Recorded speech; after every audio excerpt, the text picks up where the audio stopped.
actividad se enmarca dentro de lo que es la hechura del libro La otra ventanilla, judicialización de conflictos sociales, que coordinamos junto con Gustavo Gamayo y que será publicado próximamente por la editorial Eudeva.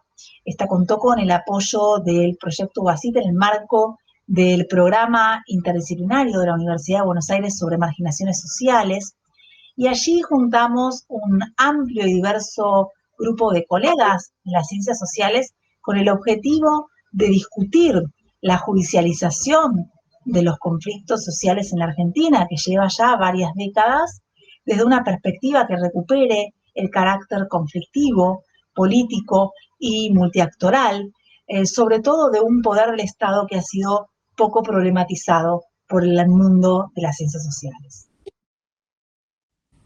A los fines de completar la obra, pareció oportuno y relevante plantear la discusión sobre el carácter tradicional, punitivo y de control social del Poder Judicial y del derecho, para cuyo propósito convocamos a 4 queridas colegas de la Universidad de Buenos Aires, Alcira Daroqui, María Felicitas Elías, Silvia Gemureman y Sofía Tiscornia, a los fines de reflexionar y discutir en conjunto a través de un conversatorio virtual, cuya riqueza no solamente completa la obra en su último capítulo, sino que además se pone en circulación en su formato audiovisual, y es lo que veremos a continuación.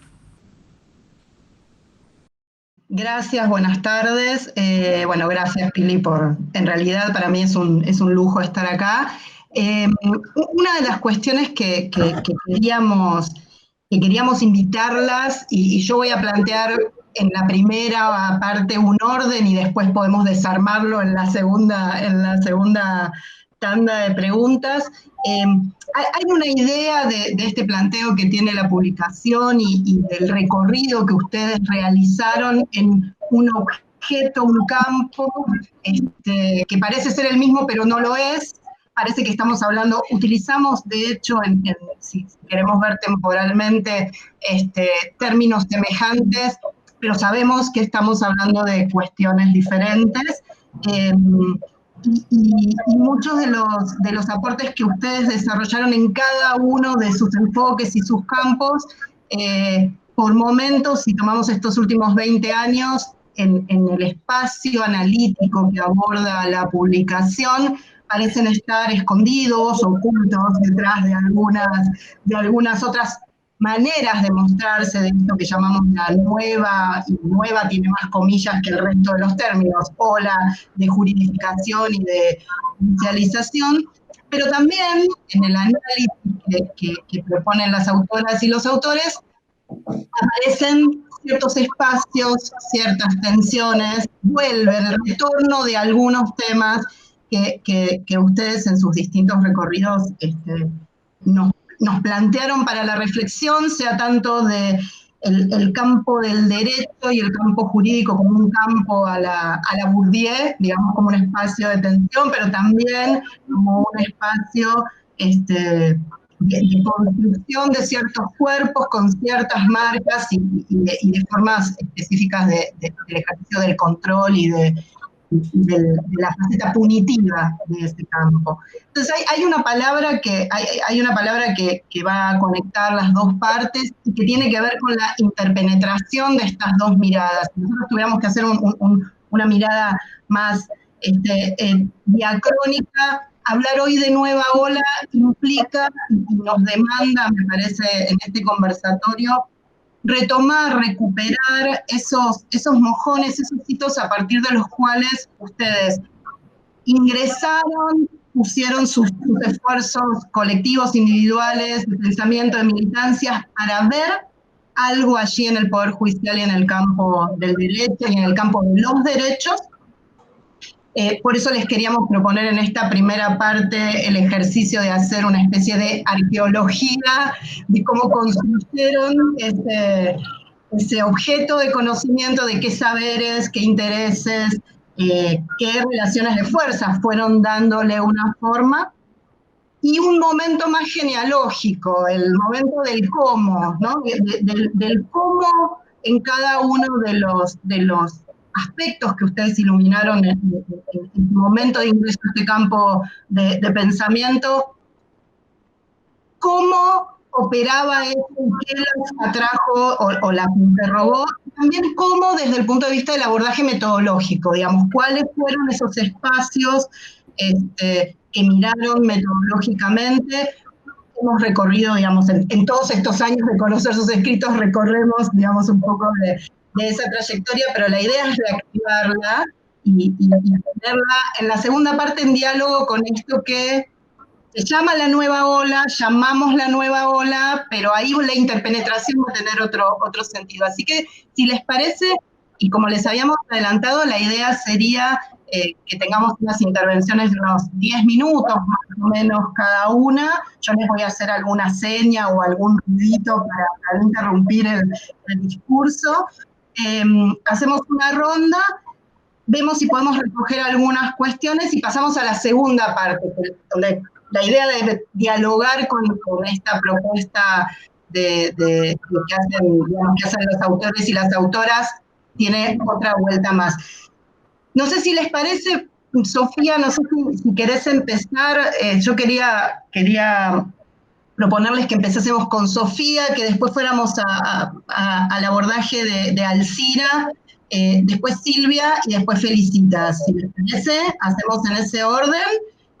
Cualquier cosa, voy a la parte técnica. Si se corta o pasa algo, avanzamos y cuando se vuelven a conectar, retomamos en donde haya quedado, porque las catástrofes tecnológicas existen. Así que, Sofía, si querés empezar, ¿cómo fue esa arqueología y genealogía de eso que en algún lugar llamabas y llamás la aldea penal? ¿Cómo te acercás a la aldea penal? Está bien, bueno, buenas tardes a todos, la verdad un placer estar acá, volver a ver a tantos que hace mucho que no veía, así que muy contenta. Bueno, a ver, ¿cómo fue el acercamiento a esa aldea penal? Creo que además todas nosotras y nosotros somos más viviendo en este país y en Latinoamérica, somos muy hijos de las circunstancias. En realidad mi acercamiento a la aldea penal fue fundamentalmente por mi trabajo en el Centro de Estudios Legales y Sociales en temas de derechos humanos. De no haber sido por esas circunstancias, no sé si me hubiera acercado a ese tipo de conflicto. De hecho, cuando estudié en la carrera en Ciencias Antropológicas, en toda la carrera, incluso en los primeros años de democracia, no existía nada parecido a la antropología jurídica o política y jurídica. Así que realmente fue no solo un acercamiento a la idea penal, sino también un aprender a convivir y a crear un espacio que no existía en la antropología, ¿no? ¿Por qué ese acercamiento a la aldea penal? Bueno, mi trabajo en CELS, en esos primeros años, yo diría que poco tenía que ver con la investigación antropológica, porque mi trabajo estaba más vinculado con la colaboración justamente con los abogados en las causas de los crímenes de esa humanidad. Y ahí descubrí un mundo que obviamente desconocía, como conocía la inmensa mayoría, como desconoce la inmensa mayoría de las personas, que es el mundo judicial. Y sin duda que ese conocimiento vino de la mano de un tipo muy particular de abogados, y de un tipo también muy particular del derecho, y eso no dudo que dio una impronta en la forma en que luego construimos, y ya digo construimos porque fuimos formando un equipo, ese conocimiento.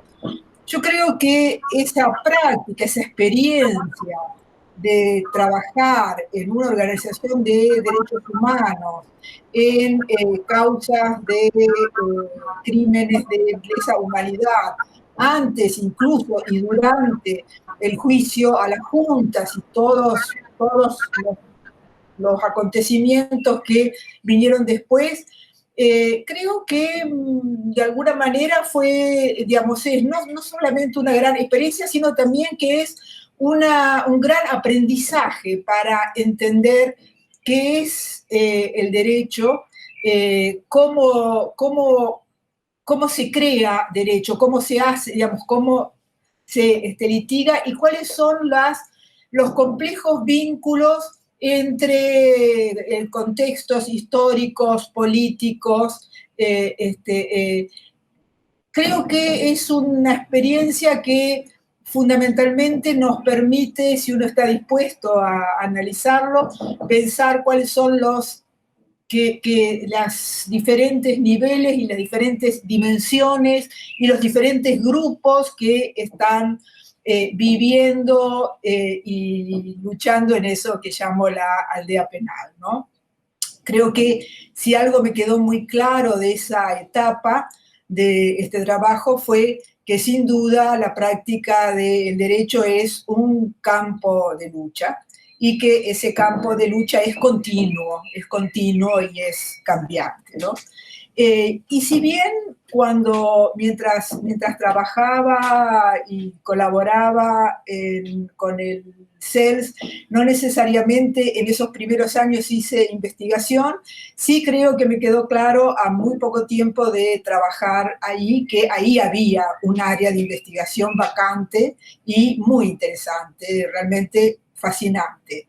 Y si bien no había tenido ninguna formación ni antropológica ni sociológica en el tema, sí, por un lado, sí conocía para lo que los antropólogas más nos formamos, que es la etnografía, que es el trabajo etnográfico. Y además del trabajo etnográfico, por supuesto también cierta lectura de los autores clásicos de la antropología, el pluralismo jurídico y cómo en otras sociedades, ¿sí? Se administran los conflictos y cómo son otras formas. Y esas otras formas también son un campo y una herramienta muy interesante para pensar nuestras propias formas.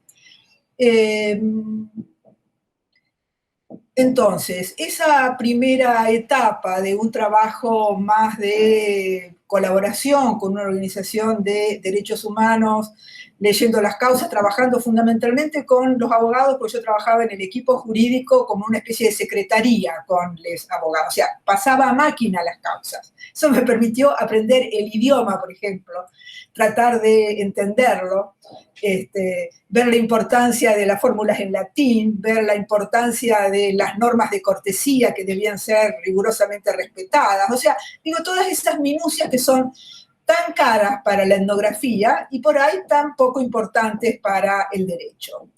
Y esto que sean caras para la etnografía no me parece menor, porque es también una forma de socializarse, de ir socializándose en un mundo en donde uno también quiere ser un interlocutor. Entonces, creo que cuando comienzo a armar un área de investigaciones o un tema de investigación en la aldea penal, como vos la llamás, una de las cosas que me permitió hacerlo fue que conocía las normas de cortesía y conocía el idioma y también tenía un cierto conocimiento de quién es quién. Y nombro todas estas cosas porque para el trabajo antropológico son claves, por ahí para otro tipo de trabajo no, pero para hacer antropología sí. Cuando luego de las leyes de impunidad, todas ustedes, y ustedes sin duda saben, el CELS se replantea su misión como organización de derechos humanos, y ese replanteo incluye el incorporar otro tipo de causas y de conflictos de derechos humanos que no habían sido hasta ese entonces trabajados o incluso, diría más, pensado como violaciones, como conflictos, como casos de derechos humanos, y me refiero a los casos de violencia policial.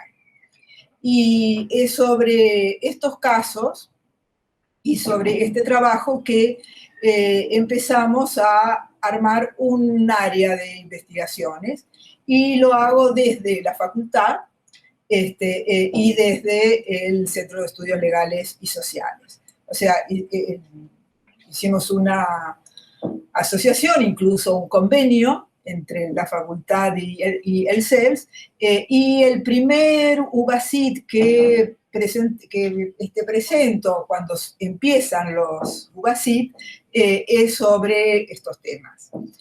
Y acá también me parece que la forma de trabajo con los casos de violencia institucional, término, digamos, categoría casi política hoy ya, violencia institucional, que aparece en esos años y que me parece que se haya planteado como una categoría política, más allá de que como una categoría de análisis, mucho tuvo que ver con el trabajo de las organizaciones de derechos humanos y con el trabajo de quienes, no solamente, por ejemplo, digamos, por supuesto, nuestro equipo, empezamos desde las ciencias sociales y los movimientos sociales a plantear el tema. Y acá yo creo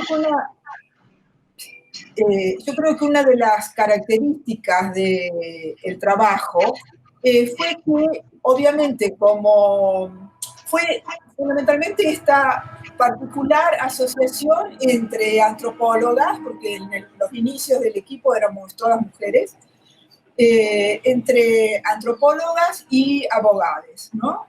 De alguna manera,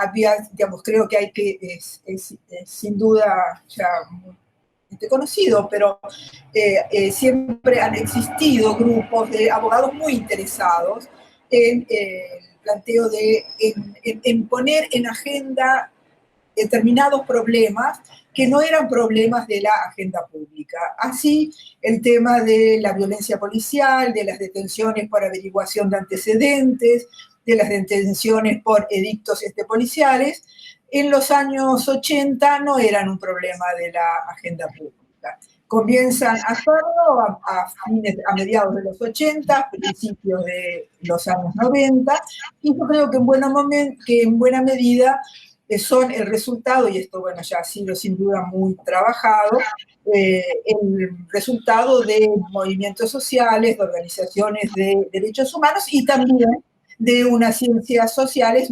particularmente interesadas en poner el tema en agenda. Y acá Sofía, nos queda 1 minuto y medio. Perfecto. Y después volvemos igual. No hay mucho más que plantear, porque digamos, la forma de trabajo en estos temas siguió siendo la misma, hacer etnografías, y hacer etnografías en este trabajo siempre en convenio con organizaciones y trabajando en conjunto y discutiendo en conjunto con abogados y con activistas en derechos humanos. Bueno, suficiente. Muchísimas gracias, muchísimas gracias. Bueno, Alcira, a ver, que yo no la veo en mi tira, pero ahora voy a cambiar el formato. Creo que está por ahí, Alcira, a ver. Ahí está, Alcira, ahora sí te veo. Bueno, Alcira, también en tu ingreso al campo y en tu manera de mirar derecho, poder judicial, cuerpos, sujetos y gestión de estos cuerpos y de sujetos, vos obviamente lejos de explícitamente de los discursos normativistas, has puesto siempre, digamos, el énfasis en, por un lado, la cuestión de la productividad de los encierros masivos y generalizados, la productividad social, ¿no?, en términos Foucaultianos, y un foco en la divergencia que hay entre lo que es la persecución penal y cómo opera todo este aparato y lo que podría definirse, y se hace muy ambiguamente socialmente, que es el delito. ¿Cómo a partir de esto es nuevamente tu ingreso más arqueológico y tu ingreso genealógico a delinear este objeto? Bueno, digo, de ver a muchos y a muchas que no nos estábamos viendo en este último tiempo, así que está bueno encontrarse, aunque sea así, de esta forma.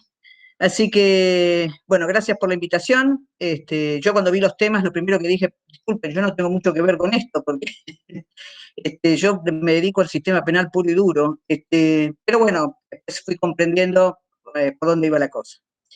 Bueno, Sofía dio un comienzo de su acercamiento a esto muy, muy particular. El mío fue menos interesante en punto, pero para mí fue clave, me marcó. Que fue comenzar a trabajar en un juzgado de menores. Comenzar a trabajar en un juzgado de menores en la provincia de Buenos Aires, en el conurbano. Trabajo que yo no quería particularmente, no buscaba particularmente, y aquel juez, un juez que quería que se abría, fíjense qué interesante, que se abría el Departamento Judicial de Quilmes, se inauguraba el Departamento Judicial de Quilmes, y para inaugurarlo se abrían los juzgados de menores, los primeros juzgados. Así que el juez, que era un tipo conocido mío desde hacía muchos años, yo estaba empezando a delinear los primeros pasos en lo que podía llamarse la sociología del trabajo. Trabajaba en el Ministerio de Trabajo, tenía trabajo, pero fue muy insistente con que había que trabajar, había que poner el cuerpo, había que hacer cosas ahí. Bueno, y empecé a trabajar en el juzgado de menores. De esto Silvia lo sabe bastante bien, porque claro, los primeros 6 u 8 meses, y yo no estoy exagerando en absoluto, los primeros 6 u 8 meses, podría llegar a un año, tenía cierto entusiasmo por pensar que ahí podíamos, hacer algo, en principio para evitar que los chicos no vuelvan a caer. Yo me dedicaba a la parte penal, recuerdo en aquel momento era el patronato, se dedicaba a la parte penal y a la parte asistencial. Yo me dedicaba exclusivamente a la penal. Y digo tan exclusivamente que tenía como a cargo el área penal sin ser abogada. Esto era bastante interesante. Esto era bastante interesante en lo que era la justicia de menores. Era una cosa bastante poco fundada en el derecho, por decirlo así. Y no porque yo crea que porque esté fundada en el derecho fuera mejor, pero quiero decir, poco fundada en el derecho. Yo recordaba, decía Sofía, esto de las formas. Yo me acuerdo que yo le dije al juez que yo nunca iba a terminar un escrito diciendo saluda a vuestra señoría, estas estupideces. Entonces, bueno, saluda a su señoría, por lo menos. Entonces eran los SS. Su señoría eran los SS. Y así les llamábamos, para no ponerle vuestra señoría, ¿no? Todo un lenguaje, bueno, ese era un juez que venía del socialismo, venía de la práctica de la profesión, no del Poder Judicial, entonces creía en un montón de cosas que después dejó de creer y a los 2 años se murió. Entonces, lo que empezó a suceder es que lo que uno fue viendo esa agencia judicial en movimiento. Entonces, la primera cuestión que empiezo a observar y que empiezo a registrar era, bueno, y digo desde una distancia, yo no venía con esos temas, como dice Sofía, de la facultad tampoco, digamos, yo no venía con nada de formación en todo esto, lo que era una pura observación y una inquietud sociológica, por decirlo de alguna manera, pero nada más que eso, pero se me imponía a la vista que era, bueno, acá se administran pobres, acá lo que entra es pobreza. Y en un juzgado de menores es muy interesante porque entraba en aquel momento todo tipo de pobreza. Y entraba aquellos que cometían delitos y aquellos que no cometían delitos, y aquellos que no cometían delitos, que venían con necesidades asistenciales, después que llegaban por delitos. Y así empecé a ver el accionar de la policía, así empecé a ver cómo determinados territorios cómo, ni bien se inauguró el juzgado de menores, traían al juzgado de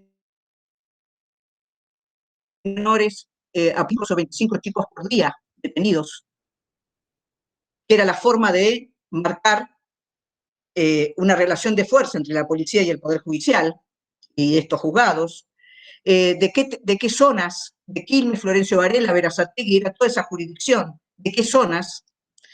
Y ahí empecé a eso que tenía cierto como entusiasmo, de que en términos propositivos de qué se podía hacer, empecé entonces a hacer lecturas críticas y empecé a hacer realmente lecturas teóricas, indagaciones sobre el tema del Poder Judicial, pero yo no me dediqué mucho nunca tanto al Poder Judicial, yo me dedicaba al tema de lo que después nosotros dimos en llamar esa relación, esa cadena punitiva, esa relación entre todas las agencias. Hay muy cercano ahí, ya conocí a Silvia, ya empezamos a compartir estas inquietudes, siendo Silvia más joven que yo, pero yo muy novata también en todas estas cosas, y hacernos preguntas. Y hacernos preguntas sobre una práctica judicial que, en general, por lo menos yo estuve 22 años en el Poder Judicial. 22. Así que algunas cosas puedo decir. Gran parte de las prácticas judiciales son prácticas que son adentro del ámbito institucional, son ilegales. Gran parte de esas prácticas son ilegales. Es decir, la agencia judicial es la que está casi siempre por fuera de la ley, aunque después objetiva y aplica la norma y dice una serie de cosas, pero sus prácticas, las relaciones con la policía, las relaciones con los institutos, con los lugares de encierro, con la cárcel, porque nosotros también llegamos a tener algún joven en la cárcel, las relaciones con la cárcel, con el poder penitenciario, son todas prácticas que tenían que ver con prácticas irregulares, en el mejor de los casos y en algunos casos ilegales. Y después una producción discursiva adaptada a una norma que siempre tenía que ver con y no hablar de un juzgado de menores, ¿no? Por supuesto, eso lo vemos ahora, que no me dedico ya a eso, cómo escindir el derecho de la moral. Imposible. Lo que empiezo a registrar es una clara impronta moral, la que en el nombre del derecho, digamos, reproduce condiciones de clase.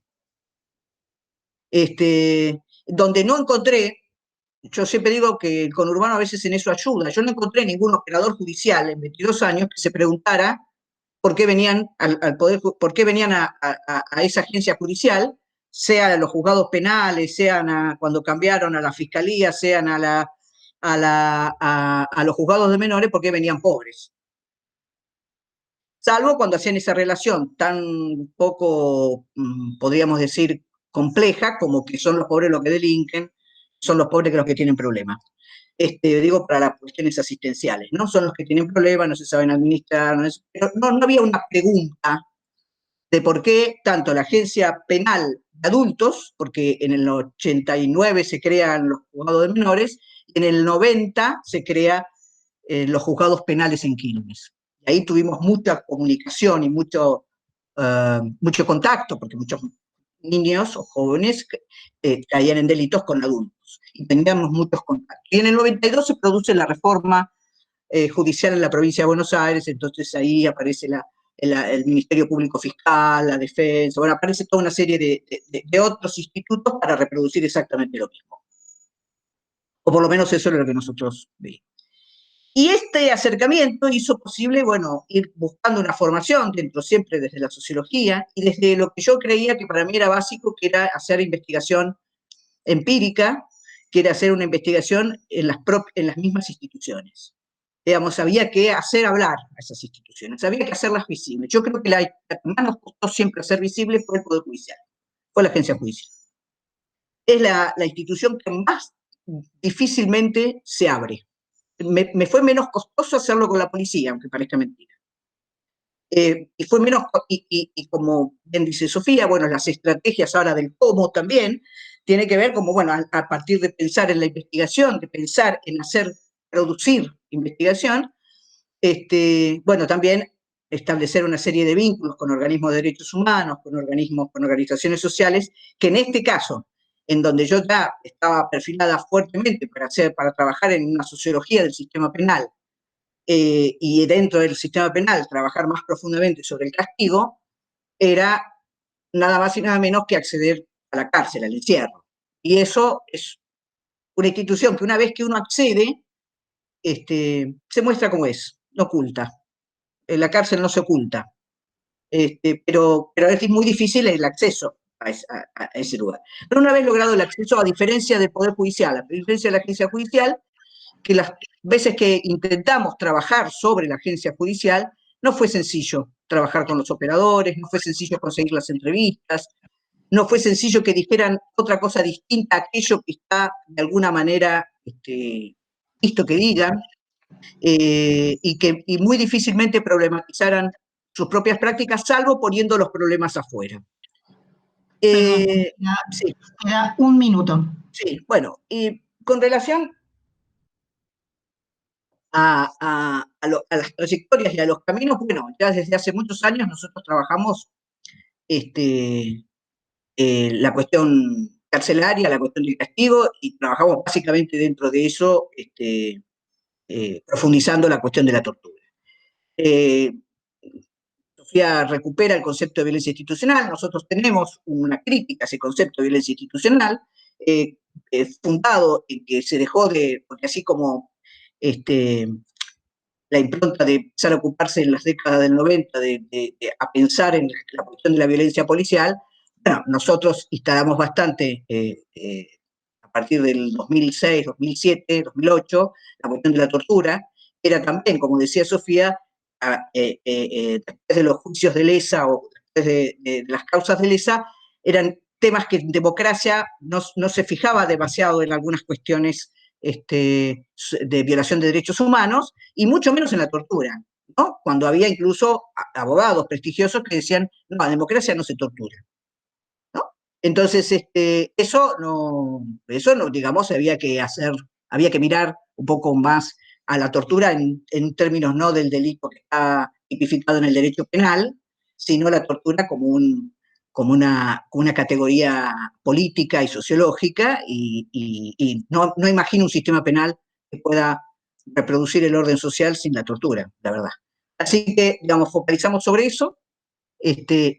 Por supuesto, tomamos el concepto de violencia institucional, porque no todo en las instituciones penales es tortura, hay otras formas de violencia, pero nosotros lo que decimos es que cuando se hable particularmente de tortura, se focalice sobre esas prácticas que son prácticas ejercidas por funcionarios del Estado, en la que el Poder Judicial, y con esto cierro, y para mí es muy importante decirlo, en la que el Poder Judicial es parte constitutiva de esa tortura, de esas prácticas de violencia estatal, ¿no? De violencia estatal. Es parte de esa construcción de la violencia estatal, y es aquel que reproduce la impunidad. Entonces, para nosotros, siempre, aunque no focalizamos especialmente en el Poder Judicial, todo el tiempo emerge, como, insisto, valga la redundancia, como un emergente que no podemos soslayar. Bueno, hasta ahí. Buenísimo, muchísimas gracias. Voy pensando a medida que las escucho que esta idea que habíamos pensado de interpenetración es una palabra que emergió, como decía Alcira, y que aunque la quisiéramos cambiar, está ahí. Bueno, Silvia, aunque el orden lo habíamos pensado en este orden por otra lógica, se va abriendo y va apareciendo, y voy a seguir con el término de Alcira, van emergiendo estas inserciones, ¿sí? Y que van enfocando distintos cuerpos y distintos, van modelando y van marcando y condicionando distintos cuerpos, y de alguna manera tomamos esto que Sofía llamaba al principio, bueno, pensar, digamos, en el contexto de la investigación de delitos de lesa humanidad como un espacio para que esta combinación de mirada de la antropología y de la mirada de los abogados y las abogadas que están frente a la necesidad de un delito, de construir, de darle forma, de performar algo casi innombrable como un delito. Esto que cuenta Alcira, digamos, y cómo hay en común esto de las experiencias en las agencias directamente, cómo nos atraviesan y nos impulsan. Nos vamos con tu intervención y con tu recorrido, vamos viendo ya cómo se modelan otros cuerpos, para pensar infancias y juventudes bajo esta lógica. Y hay un término que también solés utilizar o viene, digamos, del trabajo que vos hacés, que fue esta intención de construir, por ejemplo, con el caso del observatorio, un contrapoder, una mirada contrapoder, decís vos en algún lugar, de abajo hacia arriba, donde, bueno, ya que se mira, ya que el poder mira a esos cuerpos y los marca como por fuera de la norma de ese estándar y los penaliza y los construye como pobres, pero sin ningún otro rasgo que no sea el déficit. Vos decías, bueno, miremos cómo operan los operadores del poder, ¿no? Y cómo en esas operaciones aparecen algunas de las cuestiones que traían Sofía y Alcira. ¿Cómo llegaste a ese lugar, digamos, en el saber y en el cómo? Bueno, voy a intentar, la verdad que en primer lugar les agradezco el espacio y la elaboración de las consignas, porque es muy original interpelarse por cómo uno llegó, digamos, a colonizar un tema y además contarlo y compartirlo en un ámbito donde muchos se sorprenden. Por ejemplo, hoy escuchaba a Sofía y la verdad que sabía algunas cosas de la historia de Sofía, no todas, bueno, de Alcira sí sabía un poquito más, pero bueno, la verdad que en primer lugar les agradezco, digamos, esta propuesta.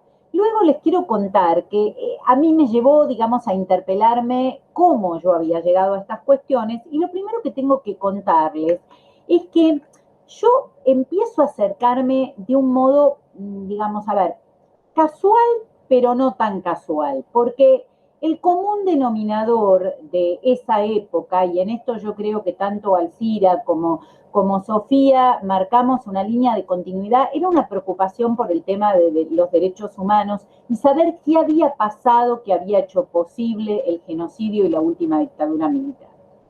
¿Por qué digo esto?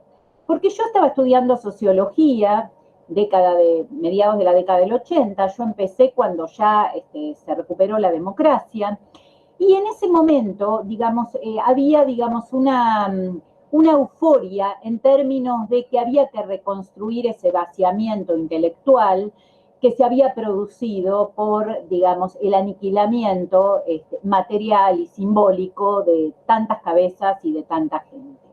Y había que volver a producir masa crítica.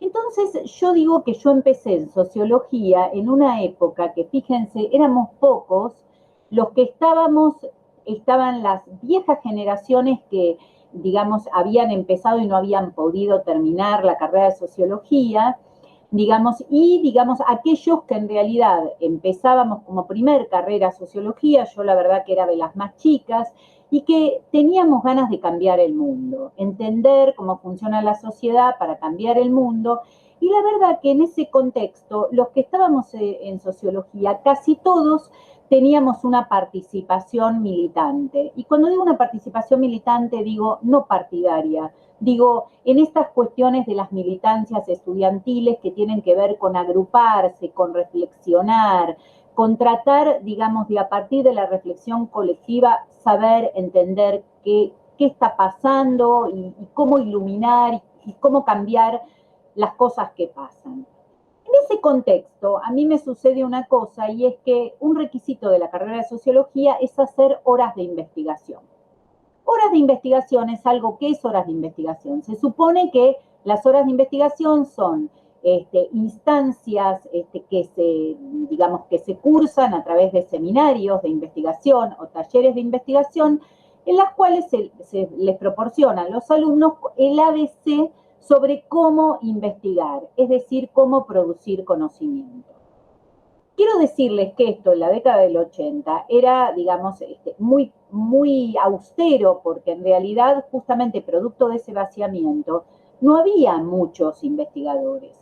Entonces, ¿qué pasa? Que se creó el Instituto de Sociología por primera vez en 1985, ahí donde estábamos en Ciudad Universitaria. La directora, miren qué interesante, porque la directora fue Isla Kogan, la que fue la presidenta de la Corte de la Provincia de Buenos Aires antes de ser Inés Izaguirre. Y en ese marco se hace la primera convocatoria a becas de investigación de la Universidad de Buenos Aires. Les estoy hablando la gestión Albornoz, 1986. Estoy hablando que por primera vez se larga la propuesta de hacer becas de investigación para estudiantes dentro de la Universidad de Buenos Aires. Y entonces yo les quiero contar que eran muy pocas las becas de investigación. En ese momento, digamos, era casi, digamos, una puja a la casa de quienes podían ser directores, y en esto que, bueno, uno desconocía, digamos, que los que podían tener directores, por ahí que tenían eso que después aprendimos a llamar el capital social, el capital simbólico, que militaban, y empezaron a aparecer como algunas cabezas que eran, digamos, como los grandes tutores en formación de investigación. Así aparecieron, les quiero contar, porque en esa época apareció, digamos, Inés Izaguirre, como les decía, con el tema de derechos humanos y la investigación sobre el carácter social de los desaparecidos. Apareció Norma Yarraca, digamos, lamentablemente estoy hablando de gente que muchos están muertos, ¿no? Pero digo, Norma que hizo entender el tema de la sociología agraria y todo lo que implicaba el tema de los pequeños productores. Digamos, después estaban los Civicaro, que nos hablaban del análisis de la sociedad argentina. Después estaban los estudios de tipo Ruth Sautú, que problematizaban temas de estructura social. Y también estaban los Lito Marín, y cuando digo Lito Marín voy a decir a alguien que tuvo mucha importancia en lo que yo elegí. Digamos, que dictaba un taller de cambio social. Y Lito Marín, en aquel momento, que además se había convertido en referente de un grupo donde yo militaba, digamos, en términos de la facultad, digamos, y era nuestro referente intelectual y el que nos bajaba línea y el que nos instruía, Lito Marín fue de las primeras personas que introdujo dentro de la carrera de sociología a un tal Foucault, que en ese momento no lo conocíamos tanto, pero yo, digamos, por este requisito institucional de hacer las horas de investigación, me inscribí en el taller de Lito Marín con todos los compañeros, y Lito Marín fue, digamos, la primera vez que leí Vigilar y Castigar, la leí de la mano de Lito Marín. Y digo de la mano de Lito Marín, no es un pequeño detalle, porque, digamos, ciertas cosas que ahora nos parecen obvias, en ese momento no lo eran, y esta cuestión de la mirada del poder, digamos, como algo que no es que prohíbe, niega, reprime, sino que produce, la mirada productiva del poder, la mirada, digamos, proactiva de producir rituales, producir verdades, esa mirada del poder y de que el poder se ejerce y que el poder está en movimiento, y esa mirada de la sociedad como, digamos, esta cuestión de una sociedad como conjunto de relaciones sociales donde lo fundante es el conflicto, y el conflicto fundante es un conflicto de clases. Digo, la mirada de Foucault y la aparición de Foucault vino para muchos de nosotros a complementar lo que nos faltaba solamente con Marx, digamos, aunque muchos siempre nos seguimos reconociendo, digamos, en esencia, desde un pensamiento marxista. Foucault es el que viene a traer la cuestión del poder como una lógica que además atraviesa las instituciones, que se mete, digamos, a través de inscribir las relaciones perpetuas de fuerza, digamos, en las leyes, en los códigos, digamos, en este poder instituido que vemos como natural. Y nosotros, digamos, lo de sociología, desde el primer día lo que miramos es la cuestión del control social, de la realidad y los procesos de control social, entonces volver a poner todo en movimiento. En ese marco es que, digamos, un Lito Marín, leyendo a Foucault, nos alertaba sobre el tema de la pena y la estructura social. Si ustedes recuerdan, en Vigilar y Castigar hay un párrafo que empieza del gran libro de Rushi Kirchheimer, y la primera vez que tuvimos novedad de ese gran libro que vinculaba pena y estructura social fue a través de Vigilar y Castigar. Bueno, entonces esta mirada, digamos, donde en realidad justamente algo que a mí me impactó mucho y que fue determinante en todo lo que elegí después, es que en un momento, justamente, miren lo que dice con respecto al tema de la lucha de clases, Lito Marín. La lucha como realidad y como teoría alertaba del carácter permanente del enfrentamiento social. No hay poder sin enfrentamiento. La imagen dicotómica de la sociedad, reduciéndola a las relaciones entre dominadores y dominados, así como la dicotomía de la guerra y la paz, falsea, encubre el combate cotidiano. La violencia de la que habla públicamente y con énfasis la burguesía es casi siempre aquella que expresa el enfrentamiento de los desposeídos y por ello la categoriza como delito. Y la otra, en cambio, recibe los elocuentes elogios de una categorización benevolente y cómplice, la justicia. En la perspectiva de los intereses de la burguesía, la lucha de clases es reemplazada por la imagen de una lucha también permanente entre el delito y la justicia. A partir de esta cuestión de delito y justicia, a mí me empezó a hacer ruido todo lo que yo pensaba. Estaba violencia, estaba poder, estaba delito, estaba justicia.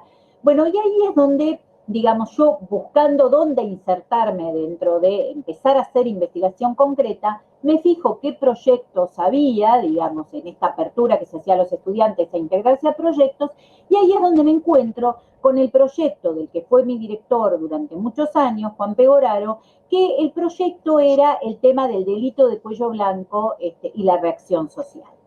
Perdón, Silvia, te molesto, que queda un minuto. Bien. Digo, yo me anoto dentro del seminario, digamos, porque me pareció muy interesante el tema de mirar el delito y la sociedad, y la relación entre el delito y la sociedad. Porque siempre con esta lógica de que el no delito es lo que es solo una ilusión, ¿no? Digamos, hay una entrevista que le hacemos a Lito Marín donde él nos dice eso, el no delito es solo una ilusión. Bueno, en realidad yo me meto a estudiar estas cosas con esa primera investigación que era sobre el delito de cuello blanco, quiénes son los jueces, quiénes son los presos, pero, digamos, cuando yo quiero dar un paso más para aprender a hacer un propio proyecto de investigación, y esto es muy interesante porque, digamos, yo estaba mirando las grandes cuestiones de delito, a mí me hubiera encantado ser una Sutherland argentina, digamos, pero en realidad, la verdad, quien me envía a trabajar con el tema en ese momento de los menores, y lo hace desde una mirada totalmente despectiva y peyorativa, es el director Pegoraro, como diciendo, vos no te podés ocupar a esas cosas, vos tenés que ocuparte de las cosas menores, con una cosa de minorización. Ahora, en esta cosa de minorización y de decir, ¿por qué no estudiás el tema de los menores, esos transgresores, pero la reacción social, las instituciones? Y ahí una de las cosas maravillosas que me sucede es que me pone en contacto con Alcira, a quien yo voy a ver al juzgado. Y esto, digamos, es determinante, porque mi encuentro con Alcira, digamos, y empezar, digamos, a analizar qué era lo que pasaba realmente, a mí me hace descubrir un montón de facetas. Y después, en estas lógicas de compromiso que uno asume con lo que hace, cada vez empiezo a entender más. Es el momento de la Convención de los Derechos del Niño, es el momento donde en realidad es el momento cúlmine de lo jurídico y del discurso jurídico, donde todos los abogados vienen preñados de la idea de que la ley cambia la realidad y nosotros decimos, no, lo que cambia la realidad son las prácticas. Entonces ahí, en ese nicho entre el deber ser y el ser, es que voy construyendo mi trayectoria de investigación.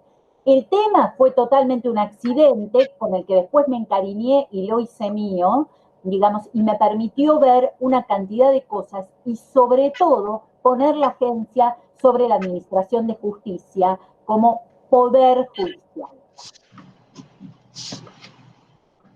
Ay, gracias. Gracias. Cuando tengamos que transcribir esto, va con el punto final y hacemos el enter, Silvia, directamente. Muchísimas gracias.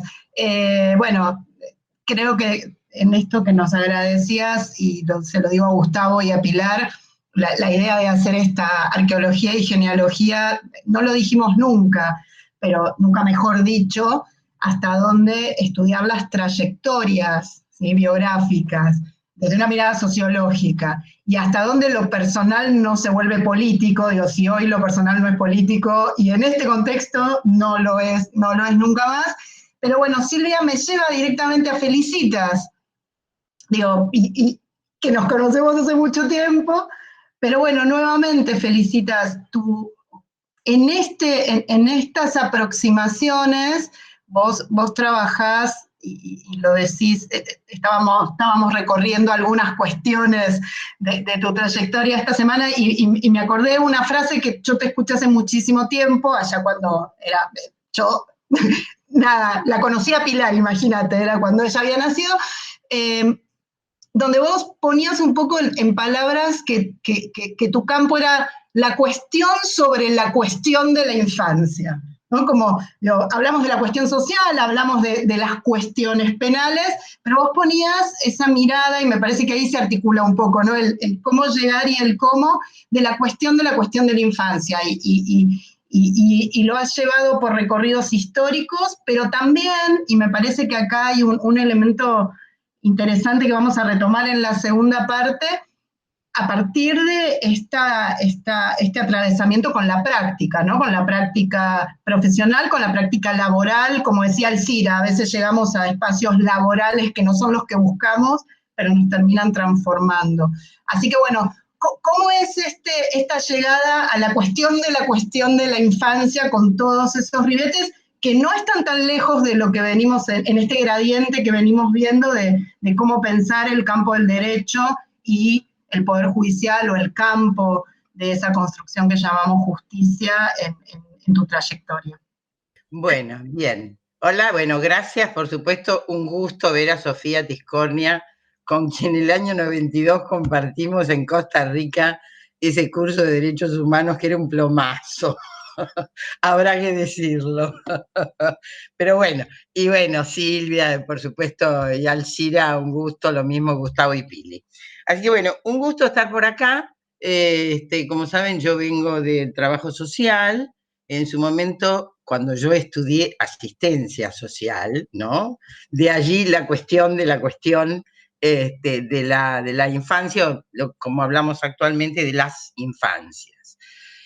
Puesto además en un día, recién estaba mirando, hoy justamente en el Día de los Derechos Humanos, día denso, además de todo se debate el aborto, y la Universidad de Buenos Aires hoy hizo propia la Casa del Serpaj de la calle México, donde militamos muchos y muchas desde el 78 en más. Así que bueno, hoy se inauguró esa Casa de la calle México que tiene infinidad de recuerdos y de historias. Esto como nota al pie. Ahora, en cuanto a la arqueología, vale bien el término, está perfecto, perfectísimo. Yo estudié y me recibí en el año 68, porque mi carrera era de 3 años. Y la configuración disciplinar del momento nos daba digamos, la línea de mirada, de qué te podés ocupar, de los pibes, de los viejos, haciendo control social sin decirlo, pero además como unas especies de secretarias más o menos formaditas de los abogados. Yo siempre digo, soy hija del patronato, por eso la cuestión de la cuestión, hija del patronato estatal, de la 10.903, y empecé a trabajar en un tribunal de menores por alguna circunstancia quizás un poco similar a lo que relataba Alcira, en tanto y cuanto Marta Pons, yo la conocía y me conocía desde chiquitita, es la que me convoca al Tribunal de Menores 1 de Lomas de Zamora. Yo realmente ahí creí que tocaba el cielo con las manos porque era donde quería estar, en un tribunal de menores, haciendo el bien, digamos, la cosa cristianucci, ¿no? Del trabajo social, lo digo simpáticamente para no decirlo de otra manera. Y bueno, esto que Alcira describe, ¿no? La búsqueda de los pobres, la cuestión asistencial, la cuestión penal, en un juzgado que era cabeza de departamento en Lomas de Zamora, digamos, con ires y venires de estructura social similar, podemos decir así, en una cosa muy rápida, a Quilmes. Con la diferencia que en Lomas de Zamora teníamos un intendente municipal que era el Cabezón Duval, que de alguna manera venía, se sentaba, conversaba con la jueza, por supuesto, conmigo no, y había algunos planes de acción social, comunitarias. Entonces, bueno, estas eran miradas y aproximaciones posibles para mí.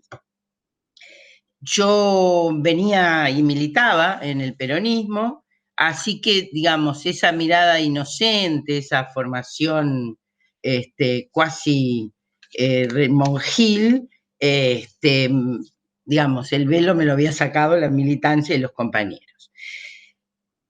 digamos, a diferencia de Silvia que dice, bueno, yo inicio un camino de investigación, bueno, mi investigación fue la calle y fue la vida y fue la práctica.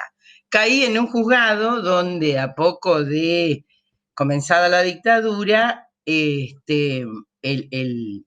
la apropiación de chicos, de pibes, bebés y no tan bebés, hijos de desaparecidos, fue una práctica corriente, no solo de la jueza, sino de gran parte del equipo que constituía, que integraba el juzgado. El único elemento discordante ahí era Felicitas, que empecé a producir pericias, que era la tarea que teníamos asignada, esto de evaluar las condiciones familiares, sociales, ambientales, económicas de los pibes y de las pibas para disponer, en el caso de cuestiones penales, como bien se señaló aquí, la posibilidad de una institucionalización o una permanencia en el hogar, y en casos asistenciales, para la denominación de la época, el otorgamiento de un subsidio o también la institucionalización,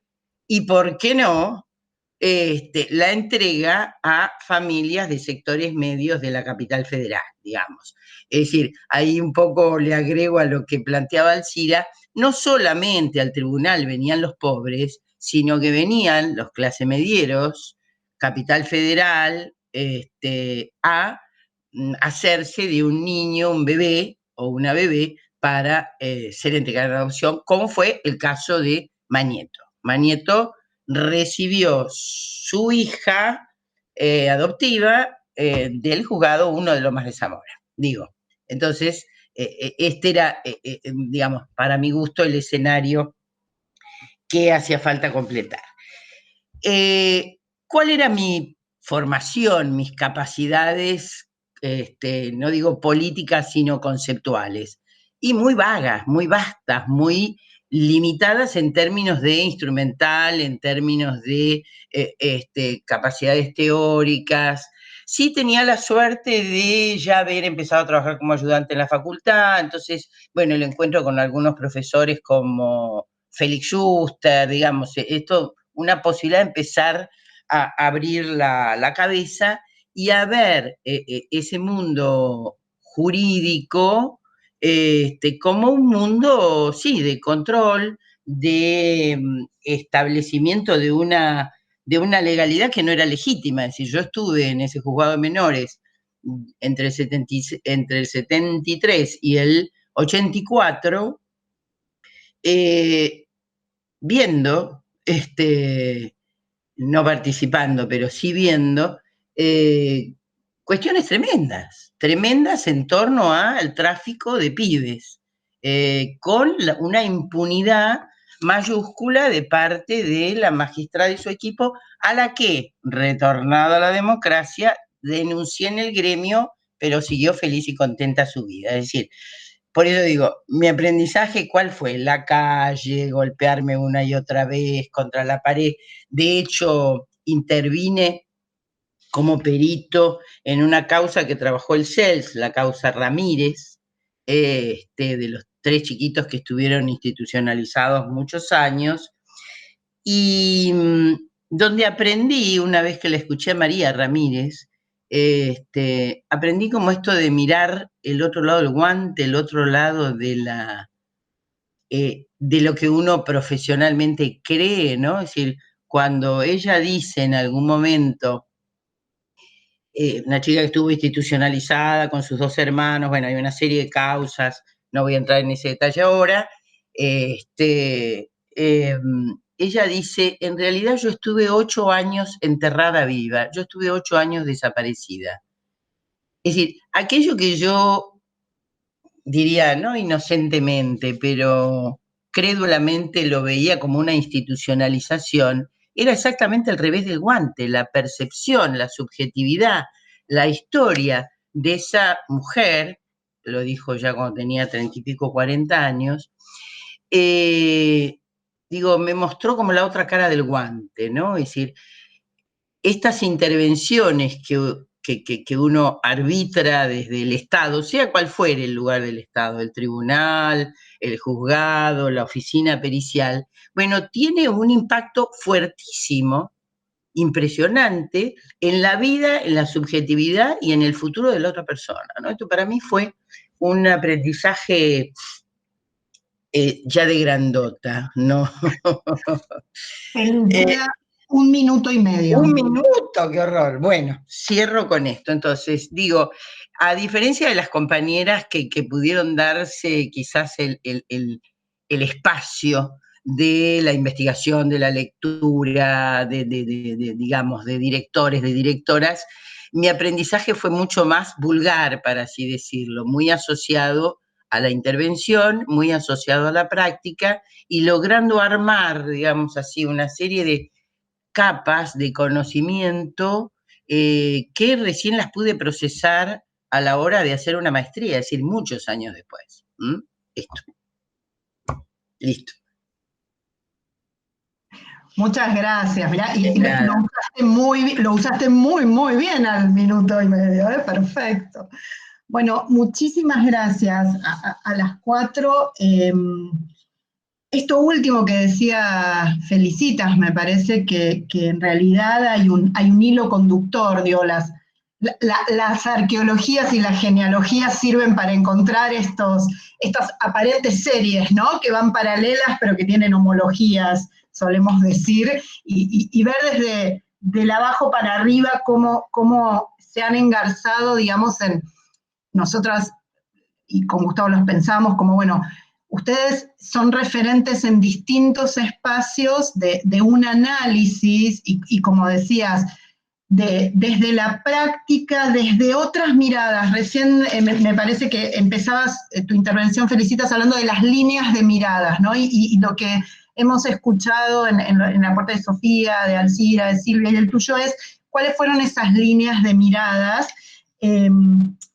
cómo esto que como venimos de las ciencias sociales, esto que llamamos contexto, que sabemos que no es un contexto, que es el texto, el contexto, el metatexto, el lugar donde estamos atravesados, han generado estos disparadores. Hay una cuestión que me parece que podemos utilizar para pensar esta segunda parte de las intervenciones, y allí son más, no vamos a seguir un orden, sino que son más libres de reaccionar. En esta mirada sobre lo que llamamos la nueva ola juridificadora, judicializadora, esto que a ustedes las movilizó desde distintas líneas de mirada, es también receptor de un poder judicial que ya no solo, y esto no quiere decir que haya reemplazado, pero ya no solo piensa la gestión y el control con esta mirada, digamos, más claramente punitiva, biopolítica, reguladora, pero en realidad en esa biopolítica empieza a moldarse, empieza a receptar, empieza también a ser atravesado, tensionado, como arena de disputa, ¿sí? Ya como una agencia, como un actor que no es la última ratio sin dejar de serlo, pero que también se convierte en un espacio donde movimientos sociales, estas subjetividades, estos futuros, las vidas, ¿sí? en un sentido plural, sean de adultos y adultas, o sean de niños, niñas y adolescentes, y de distintas, Sofía lo traía, ¿no? Como profesiones y disciplinas y formaciones que miran aquello que no está en el centro de la luz, ¿no? Aquello que el poder no pone como el centro de la cuestión, sino que mira lateral, miran las grietas.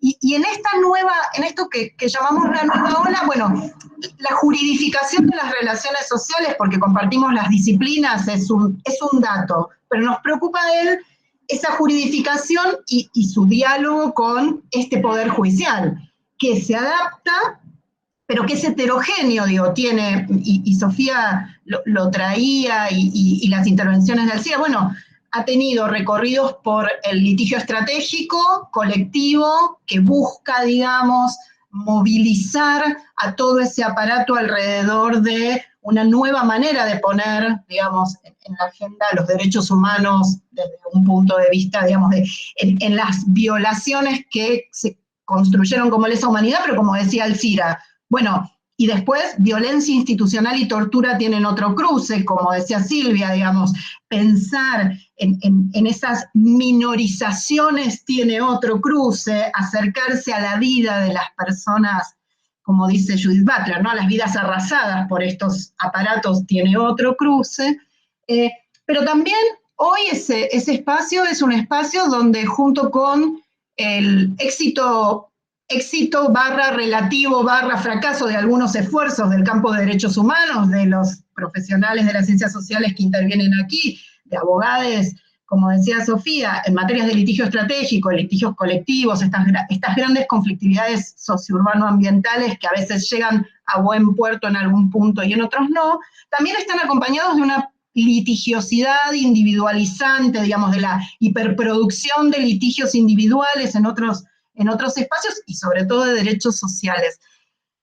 El rostro que ustedes nos delinearon no desaparece, no se borra, sino que como si se pixelase una pantalla, ¿no? Se interpenetra con estas otras formas que los movimientos de derechos humanos, los movimientos sociales, le han también arrojado, presionado al campo jurídico para que tome, asuma y diga algo, aunque su palabra es la última y no es la última, ¿no? Como en un esquema más tradicional. Y ahí nos interesa pensar esta segunda parte de lo que les decía de la interpenetración, que es cómo piensan ustedes estas formas de los litigios que suman al conflicto, a la penalización, al control, a la violencia institucional, temas tales como la reparación, la remediación, digo, toda esta nueva ola, hay otra performatividad discursiva, ¿no? De buscar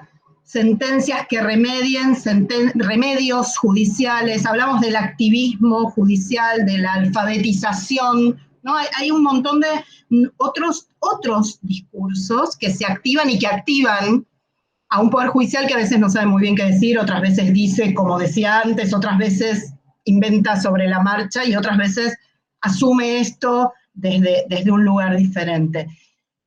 Hay una relativa autonomía y una relativa dependencia, decía Bourdieu, entre los campos, y el social, el político y en este caso el jurídico. ¿Cómo entrelazan ustedes hoy eso que las llevó por estas líneas de mirada y esta nueva juridificación, judicialización?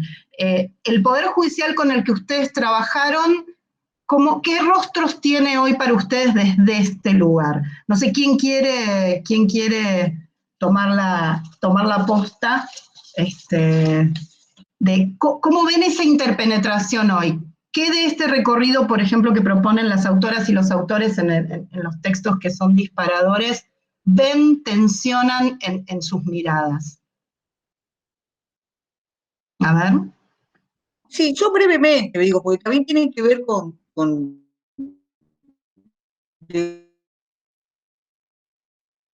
o poder explicar. Los temas que yo trabajo, los temas que he trazado, los recorridos, digamos que las prácticas judiciales, la agencia judicial, se expresa en forma permanente, como yo dije al final de la primera parte, digamos, no encontramos, salvo en algún fallo, pero algún fallo que no conduce a cambios, ni a modificaciones, ni traza caminos, sino que justamente es un fallo que después se citará, que después se volverá a citar, que volvemos a hablar del fallo, del nombre de esa persona, del nombre del muerto, del torturado, de lo que fuere, pero que no modifica, no hay un cambio, digamos, no hay impacto de ese fallo judicial sobre en el caso de la cuestión carcelaria, en el caso de la violencia, en el campo de la clase política gobernante, sean los gobiernos que sean, no impacta. Eso cuando se produce algún fallo. Si no, en general lo que hay es un desconocimiento permanente En este caso, en el caso del sistema penal, en el caso de las personas que se encuentran encerradas en la cárcel y demás, un permanente desconocimiento, cuando digo es desconocimiento, desconfirmación, destrato del Poder Judicial de la palabra de las víctimas. Considerar víctima a alguien que está en la cárcel, víctima del Estado, víctima de la violencia estatal, víctima de tortura, no es pensado ni imaginado por el Poder Judicial. Entonces, y después aparecen otros recursos que hay que ver cómo se articulan las prácticas judiciales, las prácticas, perdón, de defensores, tanto particulares como defensores oficiales, u organismos de control, u organismos de derechos humanos, inclusive, en donde aparece, por ejemplo, las presentaciones de habeas corpus, donde investigando en la cárcel, haciendo entrevistas a penitenciarios, a presos, pero sobre todo a penitenciarios, una de las cosas que nos empezamos a dar cuenta es que los penitenciarios estaban esperando deseosos muchas veces que se presentara un habeas corpus en relación a malas condiciones materiales de vida dentro de la cárcel, o a que no comieron, porque eso les permitía responder en el marco del habeas corpus con contrataciones directas, por ejemplo. Es decir, facilitaba la corrupción. Dicho por 3 penitenciarios en 3 cárceles distintas: Roca, Devoto y Chaco. No diciendo que le facilitaba la corrupción, sino que esto, menos mal que presentaron el habeas corpus. Entonces yo decía, bueno, pero está bien, se presenta el habeas corpus, hay que presentar el habeas corpus. Ahora, ¿por qué el operador judicial que recibe el habeas corpus saca una copia y lo manda a una fiscalía, lo que fuere, para que investigue cómo se llegó a esa situación, en el cual un montón de gente padeció que los mordieran ratas, vivir con su materia fecal, lo que fuere? Un montón de gente padeció eso mucho tiempo. No, en tal caso, se llama una empresa fumigadora, eso dura 3 meses. Quiero decir, una cantidad de articulaciones que existen en donde el Poder Judicial o la agencia judicial, en los casos que nosotros trabajamos, en el tema de la investigación sobre el castigo, sobre el despliegue del castigo, digamos, no solo legitima esas prácticas, las avala, son todas prácticas, insisto, yo creo que si hay una institución que es ilegal, es la cárcel. ¿Pero por qué digo ilegal? Porque no cumple con ningún precepto de la 24660, que es la ley de ejecución penal, que dejemos que es un mamarracho, pero no importa. Y fíjense que la última reforma de la ley 24660, que es una reforma que hace la clase política, obviamente, en el Parlamento, ¿no? En el año 2016-2017, en realidad es una reforma de la 24660 que legitima las prácticas que tenían los operadores judiciales ya. ¿Qué quiero decir con esto? Mientras se reforma por el caso Micaela, por la brutal violación y asesinato de Micaela, se reforma y la violación es seguida de muerte, no van a tener salidas anticipadas, o sea, se hace efectivo cumplimiento de toda la pena, ahí se cuela violación, pero no seguida de muerte, se cuela homicidio, se cuela robo calificado y se cuela la ley de drogas, la 23737. Es decir, las personas que cometen un delito de tráfico, microtráfico de drogas, también tienen que cumplir la totalidad de la pena. ¿Se dan cuenta? Es decir, un crimen horroroso, llama a la clase política, sancionan. Ahora, cuando hacen las reformas de la 24660, se cuelan un montón de otros delitos, pero ¿qué es lo que se cuela? Se cuela que en los 20 años que yo investigo la cárcel, en los más de 5.000 o 6.000 entrevistas a presos que he realizado en la provincia de Buenos Aires como en el sistema federal, no escuché nunca tomé nota de un preso o una presa que estuviera saliendo con salida anticipada en los tiempos prefijados. No sé si me entiende.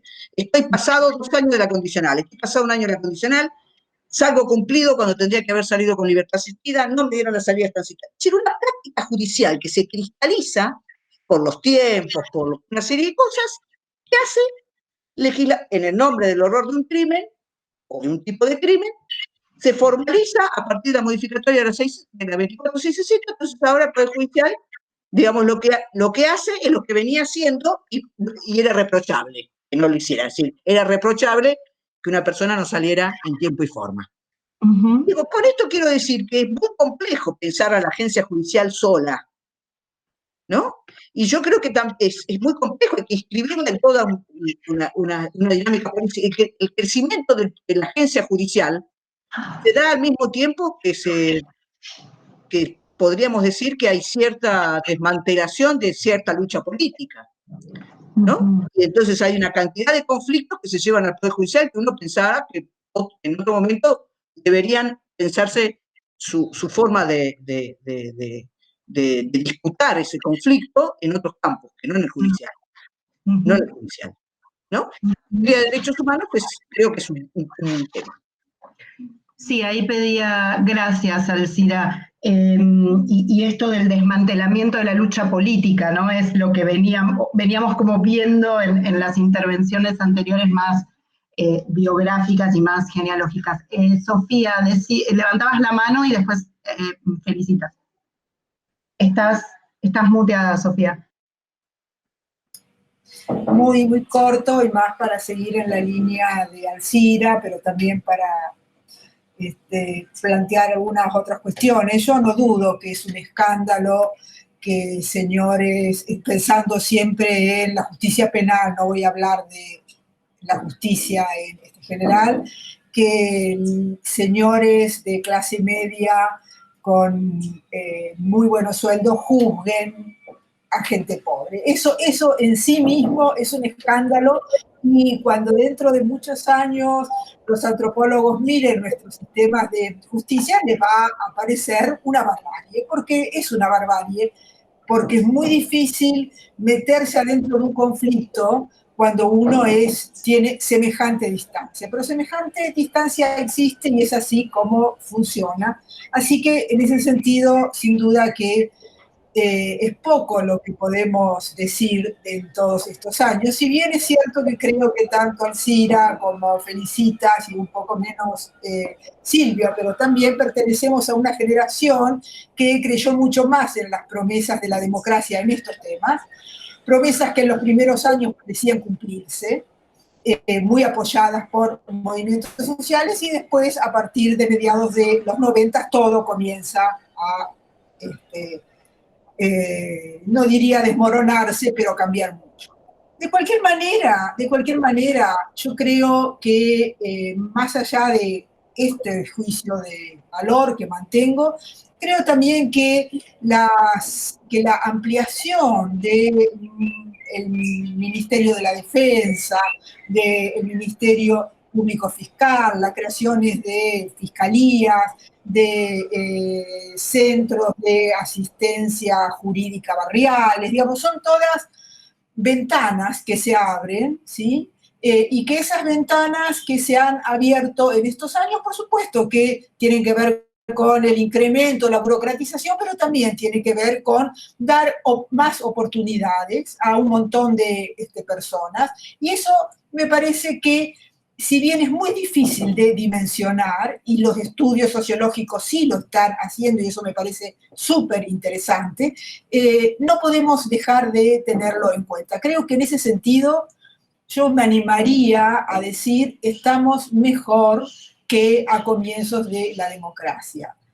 Hay más ventanas, hay más conocimiento de los derechos, hemos tenido periodos de mayor politización de demanda de derechos, y todo eso me parece que si tuviéramos una mayor capacidad de análisis de los múltiples trabajos que hay en diferentes formas de acceso a la justicia y litigios estratégicos en nuestro país, el balance no sería el mismo que el que vemos todos los días y que nos escandaliza.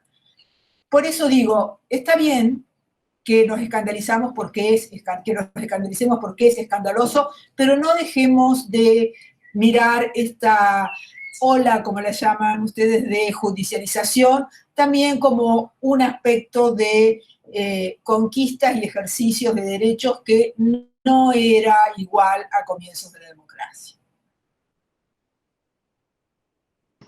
Gracias, Sofía. Felicitas.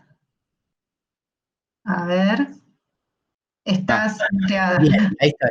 Sí, un poco siguiendo la línea de lo que planteaba Sofía, ¿no? Por un lado, así el escándalo en lo que ella señala de jueces que cobran salarios monstruosos, que además no pagan ganancias, que sí pagamos, lo que pagábamos, yo ahora soy jubilada, los empleados judiciales, ¿no? Es decir, es una cuestión bastante sustantiva y llamativa.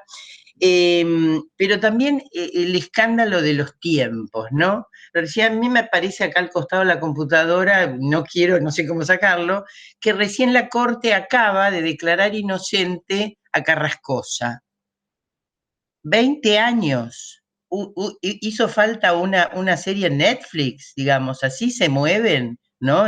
Lo cual es, por un lado, preocupante. Por otro lado, y volviendo quizás así a la autorreferencial, a mí me han vuelto a citar, y voy a ir, por supuesto, por Zoom, por lo que sea, al Juzgado Federal de La Plata por la causa Ramírez, causa que tramitó e inició Emilio Mignone en el año 77-78. Yo no tengo problemas, voy a volver a declarar, pero yo no sé qué voy a declarar, porque han pasado más de 40 años y esa causa sigue dando vueltas, por un lado.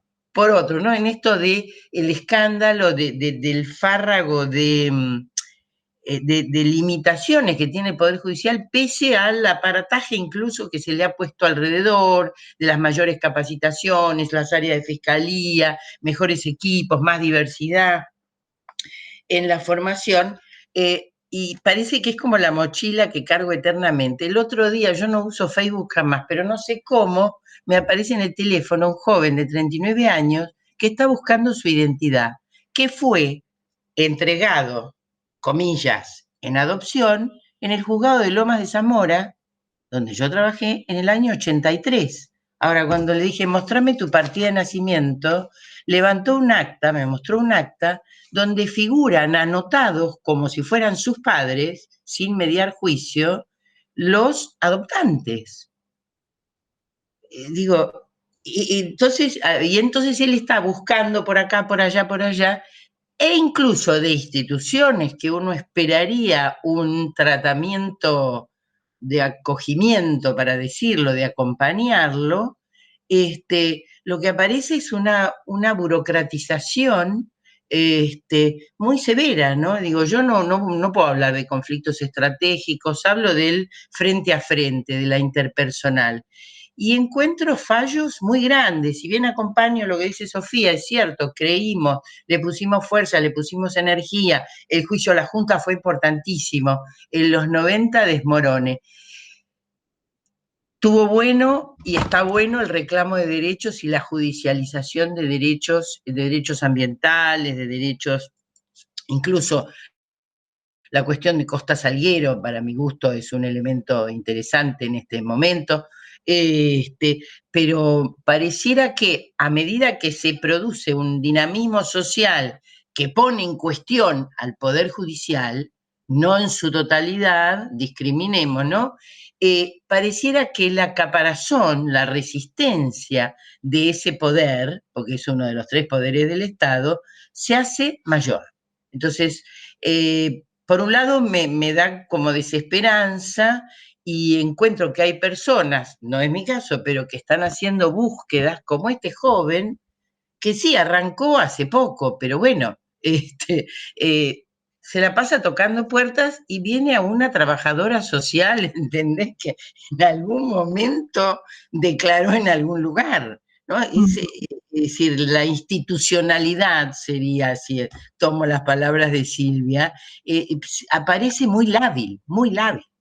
Gracias. Gracias, felicitas, Silvia. Bueno, y esto son los nuevos pacientes del Estado en estas ventanillas ahora también judiciales, ¿no? Que se desarrollaron otra vez, región metropolitana, creo que en algún momento lo charlamos, región metropolitana, AMBA en el mejor de los casos, si tenemos una mirada federal nos encontramos con posiblemente el medioevo y un poquito antes también.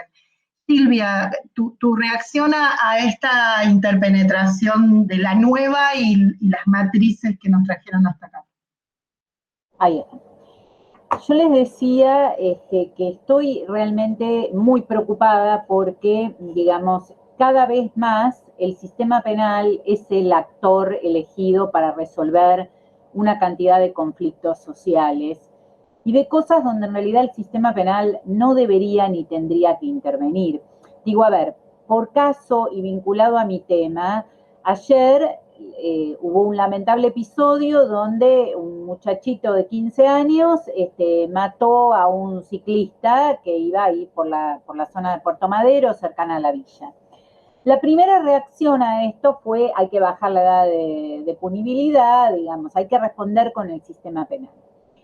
El problema es que estas respuestas con el sistema penal, que se van dando en todos los ámbitos, para aquellas cosas, bueno, en este caso fue un caso lamentable porque realmente se trató de un homicidio, digamos, un homicidio violento, pero digo, la misma respuesta de utilizar el sistema penal se da para todos los casos, digamos, para el caso de esto que también hace algunos años atrás, una socióloga italiana, Ota de Leonardis, había hablado como la administración del residuo institucional, como lo que sobra, aquello, digamos, bueno, que otros lo han dicho, la gestión de la excedencia, la nuda vida, digamos, este malestar que cada vez más, digamos, yo lo que encuentro es como, digamos, un discurso muy esquizofrenizante, porque por un lado hay un discurso que tiende a la ampliación de derechos en términos de incorporar la perspectiva del enfoque de derechos, incluso el enfoque en términos de género, digamos, incorporar capacitaciones en todo lo que tiene que ver con programas, políticas públicas, la formación de todas las personas que tienen que intervenir, o sea, tratar de incidir en que a través de modificar sus concepciones y sus prejuicios, también eso repercuta en las prácticas. Entonces, por un lado veo eso, por el otro lado veo que, digamos, en línea con eso, aparecen cada vez más propuestas que tienen que ver con alternativas por ahí al proceso penal, digamos, o medidas que son, digamos, acuerdos extrajudiciales. En el caso de los temas que trabajo yo, cada vez más veo las cuestiones como justicia restaurativa, digamos, la conciliación, la derivación, la mediación.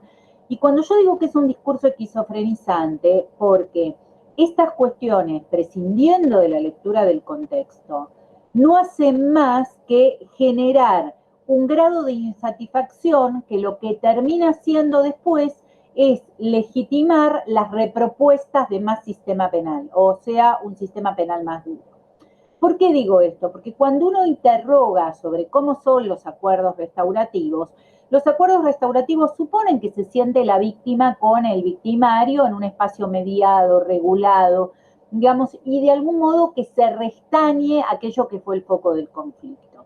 Bueno, realmente en un momento donde lo que está, digamos, muy de manifiesto es esta contradicción, realmente, y ahí tengo que aplicar los esquemas marxistas porque son las contradicciones insalvables en términos de clase, donde cada vez es más insalvable el tema, digamos, de los extremos, es imposible, digamos, generar esas condiciones de posibilidad de que esas reparaciones, estas restauraciones se pueden hacer.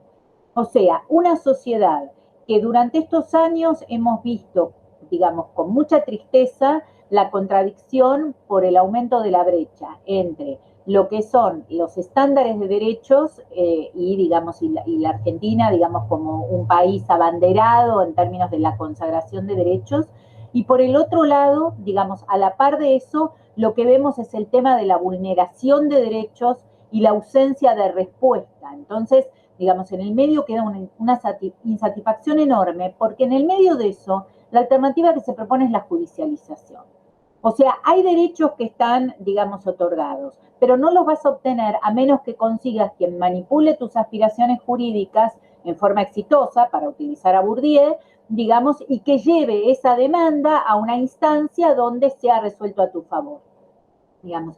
Ahora, esto no sucede porque esto implica, digamos, una cantidad, digamos, también de límites, segmentación de accesos, donde algunos van quedando cada vez más afuera. Y en el marco de eso, lo que se ve de otro lado es que se ha convertido el discurso de la juridización o la judicialización como un discurso que está tan naturalizado que se ve, digo, a ver, un observable concreto. Hace algunos años atrás eran muy pocos los programas de televisión o de radio que tenían el experto en temas de justicia. Digamos, de hecho yo los reconozco, los tengo reconocidos a todos porque además soy una seguidora de los periodistas en términos judiciales. Hoy por hoy no hay programa periodístico serio de nivel político que se precie que no tenga un experto en temas judiciales, donde se muestra el lugar importante que ocupa esta cuestión, digamos, no la judicialización de la política, sino de la judicialización de todo. Incluso marco una preocupación más respecto a las cuestiones vinculadas a temas de violencia de género. Y marco una preocupación más porque yo, con franqueza, estoy preocupada, digamos, porque no, digamos, a partir de legislar sobre cosas que coincidimos que son horrorosas, no permitamos que eso sea la punta de lanza de una sociedad más punitiva en términos de falta de tolerancia a la diferencia. Entonces, yo veo que es una sociedad cada vez más intolerante, a la cual se le venden, digamos, como las recetas que vienen también financiadas por organismos internacionales y demás, de programas de justicia restaurativas, de cuestiones que en realidad poco tienen que ver con el tema del contexto, y cuando uno pregunta, resulta que a los pibes, estos que también conociste vos, Felicitas en el juzgado, que conoció al CIRA, digamos, en los juzgados, que son estos pibes, que son causas que son muy difíciles de que ingresen en la posibilidad de estas instancias de mediación. Porque cuando una causa ingresa, supone violencia, esto ya resulta muy complejo. Entonces, yo lo que veo es que son cosas que son irreductibles, porque hay muchos recursos puestos en eso y pocos recursos puestos en los programas, en las cuestiones que tienen que ver con el territorio, con la cosa más concreta. Durante esta pandemia se ha visto como en realidad muchas de estas cosas que funcionaban en forma precaria se desmantelaron, y aún de esa precariedad los pibes, digamos, tenían algo más en términos de fortalecimiento que ahora no lo tienen. Entonces yo justamente tengo un problema con el tema de mirar, digamos, o tener una mirada de acceso a la justicia, hablando del tema de los derechos, digamos, sin pensar en el tema de la exigibilidad de los derechos, a partir de esta cuestión que decía de realidad cuando habla de fuerza de ley. Digamos, una ley no es fuerte si no es en force, si no puede ser aplicada. Digamos, y para ser aplicada, digamos, siempre decimos faltan leyes, pero no faltan leyes. Falta la posibilidad de aplicarlas y de que se cumplan. Donde vemos, digamos, el tema de una ley, ya vemos el tema de cómo está la trampa y cómo se articula el tema de los negocios. Sí, faltaba seguridad, la gente pedía policía, sí, hay más policías, hay más gendarmes, hay más violencia. Vamos a seguir dándole más policía, vamos a seguir dando más gendarme, vamos a seguir generando violencia. Entonces, en estas cuestiones, los espacios urbanos se han vuelto espacios punitivos, digamos, se han vuelto espacios de restricción de derechos, y después, digamos, el derecho que perdemos a partir, digamos, de la vida natural, lo tenemos que reponer a partir de la judicialización.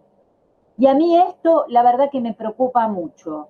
Yo creo que es, digamos, una línea que hay que seguir viendo por todos los lados que se van. Por ejemplo, un día dije, no quiero más sistema penal, me voy a ir a justicia de familia, a ver si veo lo reparatorio. La verdad que estuve unos años transitando por el tema del control de legalidad, por el tema de la 26057, la ley de salud mental, e institucionalizaciones involuntarias a niños, niñas y adolescentes. Eso me llevó también a ver control de legalidad por la 26061, o sea, aquellas causas que en realidad todo lo que se pudo hacer de buenos oficios para que las cosas vuelvan a su cauce en términos de aplicar medidas de protección especial, no dieron resultado y hubo necesidad de institucionalizar o de sacar de la familia, y para eso sigue habiendo las espaldas de un juez. Bueno, yo la verdad que les quiero decir que yo me horroricé. Miren, los jueces de familia tienen equipos técnicos, los defensores de familia tienen equipos técnicos, digamos, por el otro lado están a veces, digamos, el tema de la cuestión digamos, de las intervenciones que van del Consejo de Derechos, que también tienen los equipos técnicos.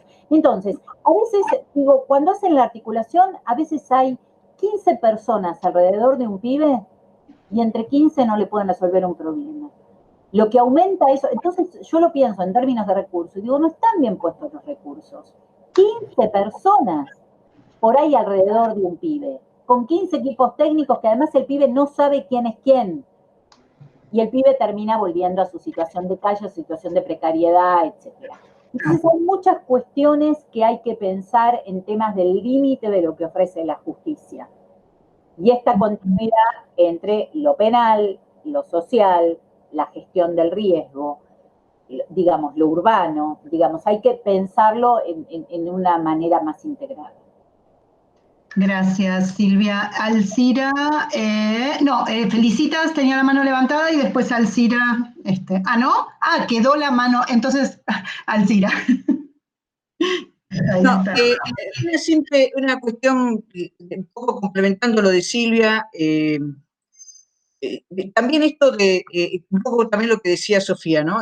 Todo este andamiaje construido, que el tema va a ser cómo gestionar en ese andamiaje, en todas esas aperturas, todas estas nuevas instituciones o ampliación de instituciones. Y tomo lo que dijo Karina, que a mí me parece que es muy importante. Me parece que es muy importante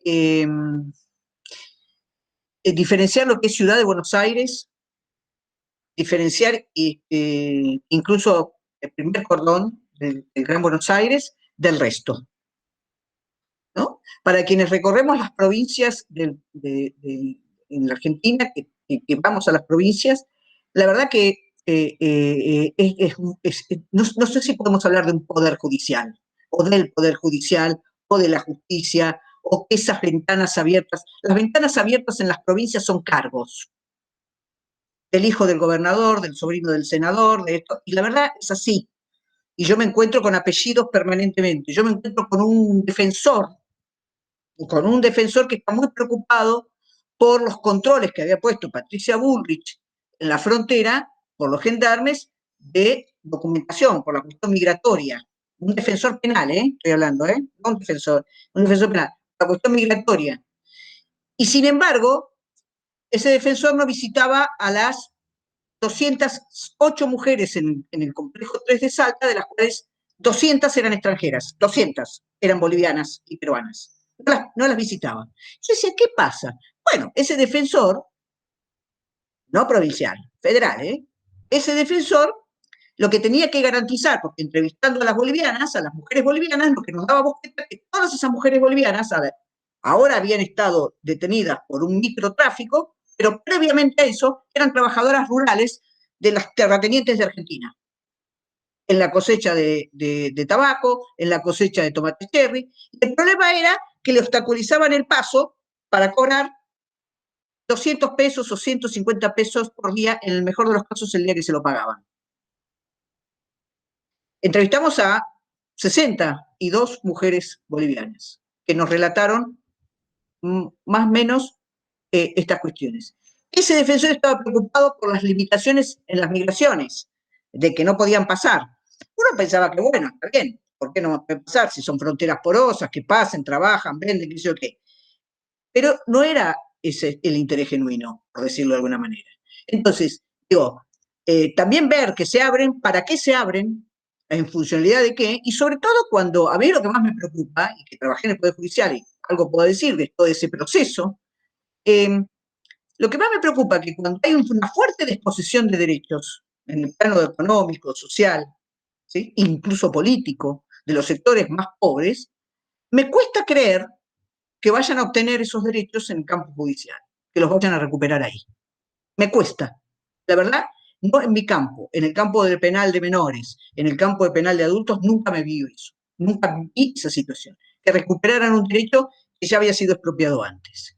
Que la justicia le restaurara ese derecho. El derecho a la educación dentro de las cárceles, todas esas cosas que se dicen dentro de la cárcel, todo eso no es cierto. Digamos, no es verdad, ¿no? Eso es una gran falacia. Entonces digo, esa restauración de derechos Eso es inviable, es imposible, porque está el castigo de por medio. Y como bien decía Sofía, yo lo dije en una nota que me hicieron, la verdad que justamente lo hice en relación a este caso cuando fui a Salta, en donde los jueces federales que ganan, no sé, 600, 700, 800 mil pesos, no sé cuánto gana un juez federal, está mandando 4 años presa a esta mujer que trasladaba medio kilo de cocaína. Entonces, y de una pobreza, como digo yo, de toda pobreza. ¿No? Pero que antes era una trabajadora rural en los terratenientes de Salta, Jujuy, ¿no? Y de la frontera. Entonces digo, esto me parece que también tenemos que mirar, ¿no? Un poco esa complejidad de por qué se demanda al Poder Judicial y qué es lo que se le demanda al Poder Judicial y por qué se le demanda al Poder Judicial, qué vacío político existe en un punto, en el campo político, que hace que creamos que ese Poder Judicial no puede venir a resolver esa expropiación de derechos en el marco de la desigualdad, de la profundidad de desigualdad social que tenemos, ¿no? Esto me preocupa.